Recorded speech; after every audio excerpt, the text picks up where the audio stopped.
இருக்கும் குருடி சரணங்க. இன்றைய பகுப்பாய்வாக வாழ்க்கை எனும் வீணைங்க. வாழ்க்கை எனும் வீணையை யாரெல்லாம் இங்கே இசைக்க தொடங்குகின்றாலோ அவரோட வாழ்க்கையை முழுவதுமாய் ஒரு நாதர் உங்களுக்குள்ளே பிறப்பெடுக்க ஆரம்பிப்பாருங்க. வாழ்க்கை எனும் இன்பம் துன்பம் இரண்டு கதவையும் நீங்கள் திறந்து பார்க்கும் பொழுது உங்கள் வாழ்க்கை எனும் நாரதம் எதனை விளைவிக்கின்றதுங்கிற விஷயத்தை நீங்கள் உணர ஆரம்பிச்சிட்டிங்கன்னா போதும். உங்கள் வாழ்க்கையில் நடக்கக்கூடிய அனைத்து நிகழ்வுகளும் நல்வினைக்காகவே இங்கே நடத்தப்படுதுங்கிற ஒவ்வொரு விஷயத்தையும் நீங்கள் உணர ஆரம்பிச்சிடலாங்க.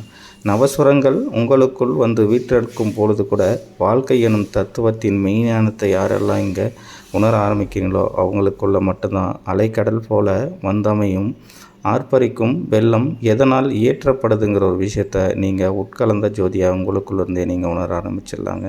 நாரதம் தரும் சுவை எதுவோ அதுவே உங்கள் வாழ்க்கையின் நித்திரையில் கூட நில்சுவையாய் தரக்கூடிய வாழ்க்கையின் அனுபவம் என்பதனை நீங்கள் ஒவ்வொருவருமே உணர ஆரம்பிக்கலாங்க. வாழ்க்கையில் நடக்கும் அனைத்து சூழ்நிலையான நிகழ்வுகள் கூட உங்களுக்குள் மறையப்பெற்ற அனைத்து சூட்சமத்தையும் வெளிக்கொண்டு வரவே உங்கள் வாழ்க்கையில் அனைத்து நிகழ்வுகளுமே இங்கே நிகழ்த்தப்படுதுங்கிற விஷயத்த நித்திய கமலத்தோட நீங்கள் சேர்ந்து உணர ஆரம்பிச்சிட்டிங்கன்னா போதும், நீங்களும் ஒரு நித்தியவானாக மாறி நிற்கலாங்க. வாழ்க்கை எனும் தத்துவத்தை எவனெல்லாம் புத்தம் தரும் தத்துவத்துடன் இணைத்து பார்க்கின்றானோ அவனுடைய வாழ்வியலே வேதம் தரும் வாழ்வியலாக இங்கே மாறி அமையுதுங்க.